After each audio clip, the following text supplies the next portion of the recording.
കൊല്ലം ചെങ്കോട്ട വഴി രാമേശ്വരം ധനുഷ്കോടിക്കുള്ള ട്രെയിൻ മധുര കഴിഞ്ഞതേയുള്ളൂ. TTR ticket പരിശോധിക്കുന്നതിനായി ഒരു ബോഗിയിലേക്ക് എത്തി. ആ സമയത്തായിരുന്നു അസ്വാഭാവികമായ രീതിയിൽ രൂക്ഷഗന്ധം അനുഭവപ്പെട്ടത്. ആ ബോഗിയൊക്കെ ഒന്ന് പരിശോധിച്ച് നോക്കാൻ തന്നെ TTR തീരുമാനിച്ചു. ആ ബോഗിയിലുണ്ടായിരുന്ന മറ്റ് യാത്രക്കാർക്കും രൂക്ഷഗന്ധം അനുഭവപ്പെടുന്നുണ്ടായിരുന്നു. ടിക്കറ്റ് എക്സാമിനർ ചുറ്റുവട്ടത്തൊക്കെ ഒന്ന് നോക്കിയപ്പോഴായിരുന്നു സീറ്റിനടിയിൽ പച്ച നിറത്തിലുള്ള ഒരു പെട്ടി കണ്ടത്. സീറ്റിനടിയിൽ നിന്നും ആ പെട്ടി വലിച്ചു പുറത്തേക്ക് വെച്ചു. ആ നിമിഷത്തിൽ തന്നെ അദ്ദേഹം ഒന്ന് ഞെട്ടി. ആ പച്ച പെട്ടിക്കുള്ളിൽ നിന്നും രക്തം ഇറ്റിറ്റ് വീഴുന്നുണ്ടായിരുന്നു. ആ കാഴ്ച കണ്ട ടിക്കറ്റ് എക്സാമിനർ തൊട്ടടുത്ത സ്റ്റേഷനിൽ വണ്ടി നിർത്തിയ സമയത്ത് സ്റ്റേഷൻ മാസ്റ്ററെ വിവരമറിയിച്ചു. പെട്ടിക്കുള്ളിൽ നിന്നും രക്തം വാർന്നു വീണുകൊണ്ടേയിരിക്കുന്നത് കണ്ട സ്റ്റേഷൻ മാസ്റ്റർക്ക് കാര്യം പന്തിയല്ല എന്ന് മനസ്സിലായി. വിവരം ഉടൻ തന്നെ സമീപത്തുണ്ടായിരുന്ന സ്റ്റേഷനിൽ അറിയിക്കുകയും പോലീസ് സംഘം ഉടനടി അങ്ങോട്ടേക്ക് എത്തുകയും ചെയ്തു. പോലീസുകാരുടെ നിർദ്ദേശപ്രകാരം ട്രെയിനിൽ നിന്നും ആ ബോഗി വേർപെടുത്തിയ ശേഷമാണ് ട്രെയിൻ അവിടെ നിന്നും യാത്ര പുറപ്പെട്ടത്. വേർപെടുത്തിയ ബോഗിയിൽ സംശയാസ്പദമായ രീതിയിൽ കണ്ടെത്തിയ പച്ച നിറത്തിലുള്ള ഇരുമ്പ് പെട്ടി സ്റ്റേഷൻ മാസ്റ്ററുടെയും മറ്റുള്ള ആളുകളുടെയും ഒക്കെ സമീപത്ത് വെച്ച് തന്നെയാണ് പോലീസ് തുറന്നത്. പെട്ടി തുറന്ന നിമിഷത്തിൽ തന്നെ കൂടി നിന്ന ആളുകളും പോലീസുകാരും ഭയന്നുകൊണ്ട് പിന്നിലേക്ക് മാറി. രക്തത്തിൽ കുളിച്ച നിലയിൽ ഒരു മനുഷ്യന്റെ തലയില്ലാത്ത ഉടലായിരുന്നു പെട്ടിക്കുള്ളിൽ ഉണ്ടായിരുന്നത്.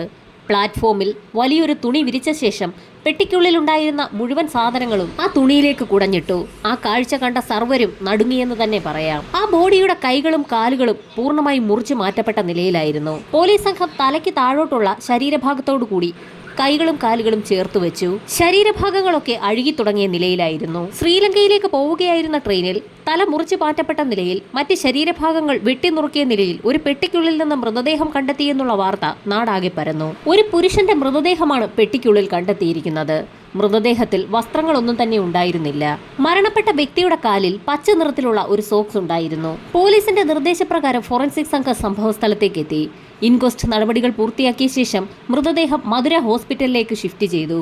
പോസ്റ്റ്മോർട്ടം റിപ്പോർട്ടിൽ മൃതദേഹ ഭാഗങ്ങൾ മൂർച്ചയേറിയ ആയുധം കൊണ്ടാണ് മുറിച്ചു മാറ്റിയിരിക്കുന്നതെന്ന് വ്യക്തമായി. എന്നാൽ മുറിച്ചു മാറ്റപ്പെട്ട ശരീരഭാഗങ്ങളിലൊന്നും തന്നെ ചതവേറ്റിട്ടില്ല എന്നുകൂടി റിപ്പോർട്ടിൽ നിന്നും വ്യക്തമായിരുന്നു. ഇതോടൊപ്പം തന്നെ മൃതദേഹത്തിന്റെ നെഞ്ചുഭാഗത്ത് ആഴത്തിലുള്ള ഒരു മുറിവുണ്ടായിരുന്നു. ഒറ്റവെട്ടിന് ശരീരഭാഗങ്ങൾ മുറിച്ചിരിക്കുകയാണ്. മൃതദേഹത്തിന്റെ എല്ലുകൾ പരിശോധിച്ചതിൽ നിന്നും ഏകദേശം 24-നും 28-നും ഇടയിൽ പ്രായമുള്ള വ്യക്തിയാണ് കൊല്ലപ്പെട്ടിരിക്കുന്നതെന്ന് പോലീസ് നിഗമനത്തിലെത്തി. FIR രജിസ്റ്റർ ചെയ്ത ശേഷം പോലീസ് സംഘം അന്വേഷണം ആരംഭിച്ചു. ഏത് സ്റ്റേഷനിൽ നിന്ന് കയറിയ വ്യക്തികളാണ് പെട്ടി ബോഗിക്കുള്ളിൽ ഉപേക്ഷിച്ചതെന്ന് പോലീസിന് കണ്ടെത്തേണ്ടത് വളരെ പ്രധാനപ്പെട്ട ഒരു കാര്യമായിരുന്നു. അതുമാത്രവുമല്ല, ട്രെയിനിൽ നിന്ന് പെട്ടി കണ്ടെത്തിയ സാഹചര്യത്തിൽ ആ ബോഗി വേർപെടുത്തിയ ശേഷം ആ ട്രെയിൻ യാത്രക്കാരുമായി ശ്രീലങ്കയിലേക്ക് പോവുകയും ചെയ്തു. അതുകൊണ്ട് തന്നെ അന്നത്തെ ട്രെയിനിലുണ്ടായിരുന്ന യാത്രക്കാരെയൊന്നും ചോദ്യം ചെയ്യാൻ പോലീസിന് കഴിഞ്ഞതുമില്ല. കേസന്വേഷണം പുരോഗമിക്കുന്നതിനിടയിൽ ചെന്നൈയിലെ റോയാപുരം ബീച്ചിൽ ഒരു പോലീസുകാരൻ ഞെട്ടിക്കുന്ന ഒരു കാഴ്ച കണ്ടു. അയാൾ ആ ബീച്ചിൽ കൂടി നടക്കുന്ന സമയത്ത് ശക്തമായ തിരയിൽപ്പെട്ട് ഒരു കവർ കരക്കടിഞ്ഞിരിക്കുകയാണ്. ആ കവർ കണ്ടപ്പോൾ തന്നെ പോലീസുകാരൻ അതിനടുത്തേക്ക് എത്തുകയും അത് തുറന്നു നോക്കുകയും ചെയ്തു. നടക്കുന്ന ഒരു കാഴ്ചയായിരുന്നു അതിൽ കണ്ടത്. ഒരു മനുഷ്യന്റെ തലയായിരുന്നു ആ കവറിനുള്ളിൽ ഉണ്ടായിരുന്നത്.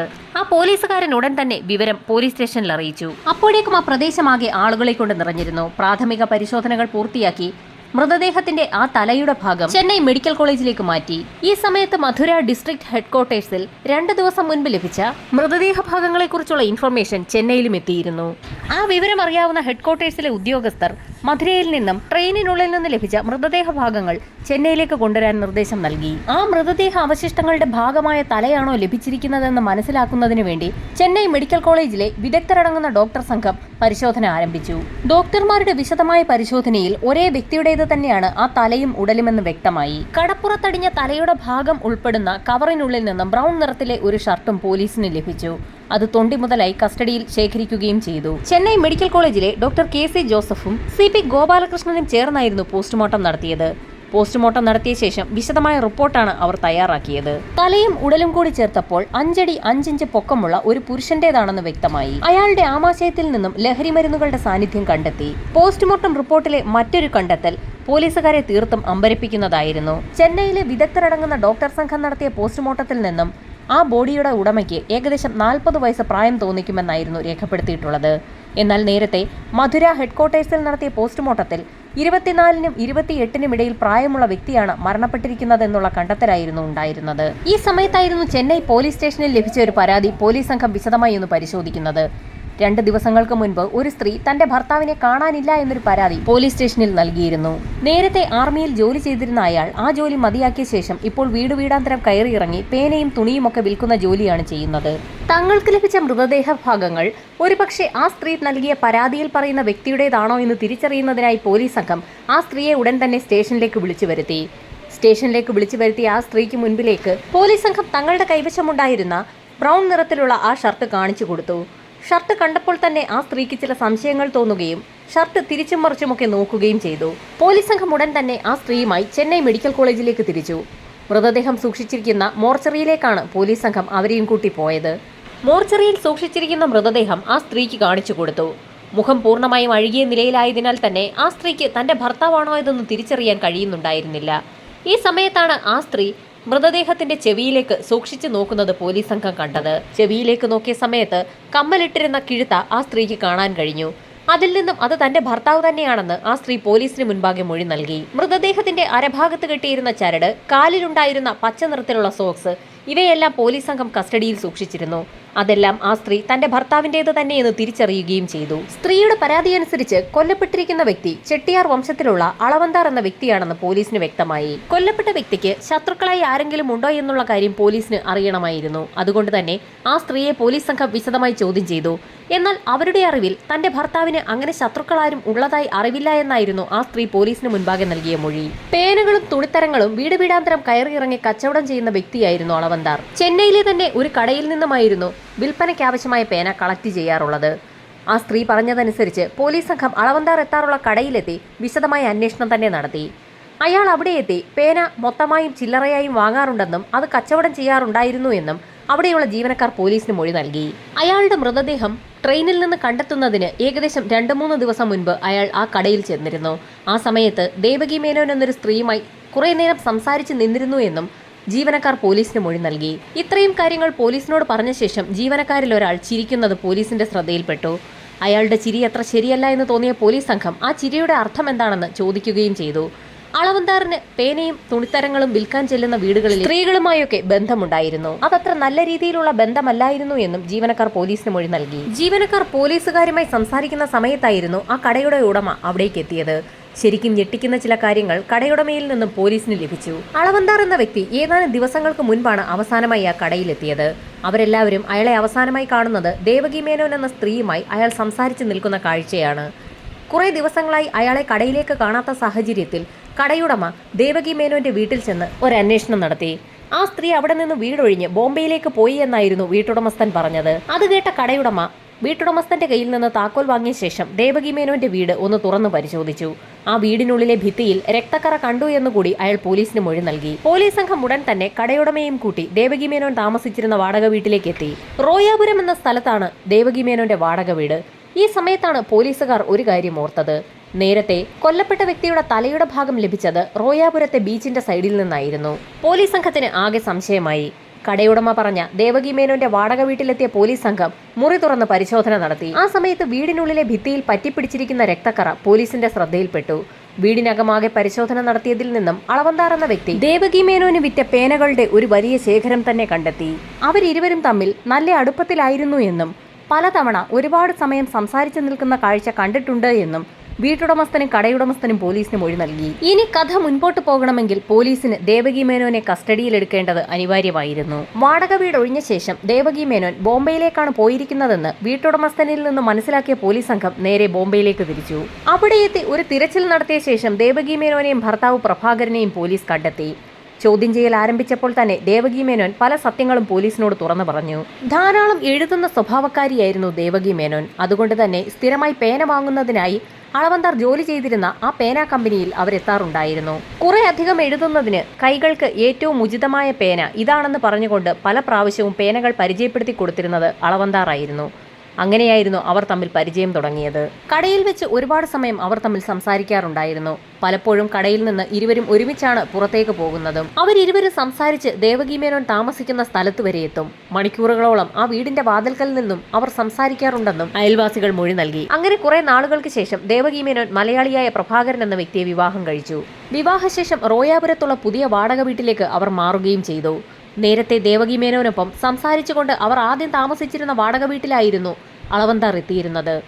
അവർ പുതിയതായി താമസം മാറിയ വീട്ടിലേക്കും അളവന്താർ എത്തുമെന്ന് ഭയം തോന്നിയതോടുകൂടി ദേവകി മേനോൻ അയാളോട് പഴയ കാര്യങ്ങളൊക്കെ മതിയാക്കാൻ ആവശ്യപ്പെട്ടു.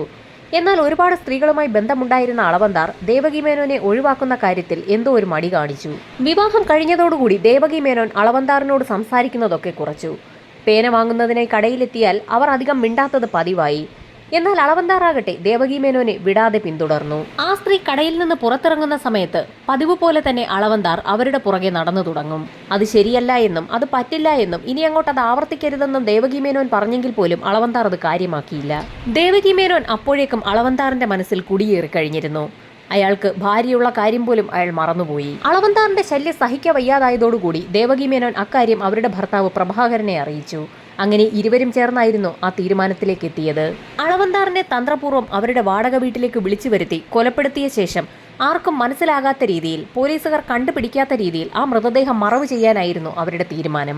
വീടാന്തരം കയറിയിറങ്ങി പേനയും വസ്ത്രങ്ങളുമൊക്കെ വിൽക്കുന്ന നിരവധി ആളുകളുണ്ട്. അക്കൂട്ടത്തിൽ അളവന്താർ എന്ന വ്യക്തി ഇല്ലാതായാൽ പോലും ആരും സംശയിക്കുകയില്ല എന്നും കൊലപാതകം നടത്തിയ ശേഷം ബോംബെ പോലെ ഒരു വലിയ നഗരത്തിലേക്ക് താമസം മാറിക്കഴിഞ്ഞാൽ പിന്നെ അവരെ ആരും കണ്ടെത്തുകയില്ല എന്നുമുള്ള കണക്കുകൂട്ടലിലാണ് ദേവകി മേനോനും പ്രഭാകരനും അങ്ങനെ ഒരു തീരുമാനമെടുത്തത്. അങ്ങനെ സംഭവം നടന്ന ദിവസം ദേവകി മേനോൻ കടയിലെത്തി പേന വാങ്ങുകയും അളവന്താറിനോട് സംസാരിക്കുകയും അയാളെ വീട്ടിലേക്ക് ക്ഷണിക്കുകയും ചെയ്തു. ചതി മനസ്സിലാക്കാതെ അളവന്താർ ദേവകിക്കൊപ്പം അവരുടെ വാടക വീട്ടിലേക്ക് എത്തി.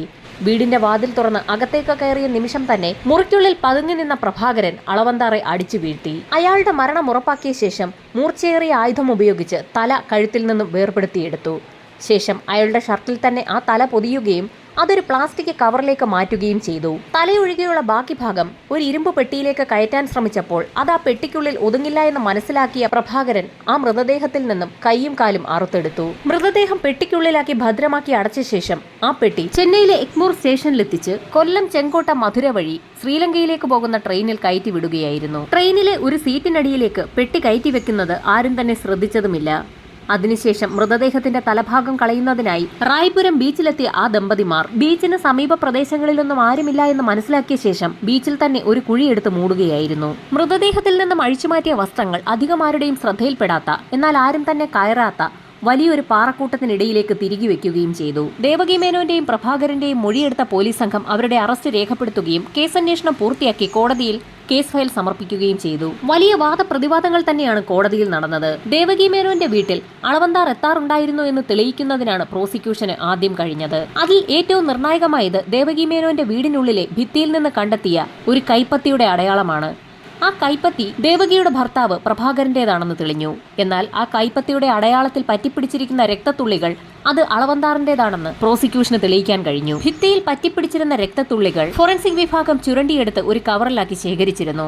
ആ രക്തസാമ്പിളുകൾ പരിശോധനയിൽ അളവന്താറിന്റേത് തന്നെയെന്ന് തെളിഞ്ഞു. അതുമാത്രവുമല്ല, ദേവകി മേനോനും ഭർത്താവും ബോംബെയിൽ താമസിച്ചിരുന്ന വീട്ടിൽ നിന്നും അളവന്താറിന്റെ കൈവശമുണ്ടായിരുന്ന പേനകളും അയാളുടെ റിസ്റ്റ് വാച്ചും കണ്ടെത്താൻ പോലീസിന് കഴിഞ്ഞു. മറ്റൊരു നിർണായക തെളിവ് കൂടി പ്രോസിക്യൂഷൻ കോടതിയിൽ നിരത്തി. അളവന്താർ കൊല്ലപ്പെട്ട സമയത്ത് ദേവകി മേനോൻ ധരിച്ചിരുന്ന വസ്ത്രം ബോംബെയിലെ അവരുടെ വീട്ടിൽ നിന്നും പോലീസ് കണ്ടെത്തിയിരുന്നു. അവർ പോലും അറിയാതെ ആ വസ്ത്രത്തിൽ രക്തത്തുള്ളികളുടെ അംശം പറ്റിപ്പിടിച്ചിട്ടുണ്ടായിരുന്നത് പോലീസ് വളരെ വിദഗ്ധമായി തന്നെ കണ്ടെത്തി. മറ്റൊന്ന് ഒരു ഓട്ടോ ഡ്രൈവറായ ദൃക്സാക്ഷിയായിരുന്നു. പ്രഭാകരനെയും ദേവകിയെയും അന്ന് റോയാപുരം ബീച്ചിൽ കൊണ്ടുവിട്ടത് ഒരു ഓട്ടോ ഡ്രൈവറായിരുന്നു. അയാൾ കോടതിയിലെത്തി മൊഴി നൽകി.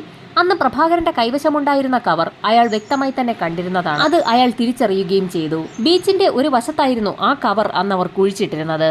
ശക്തമായ തിര അടിച്ചു കയറിയ സമയത്ത് മണൽത്തിട്ടകൾ മാറിപ്പോവുകയും ആ കവർ തെളിഞ്ഞു വരികയും ചെയ്യുകയായിരുന്നു.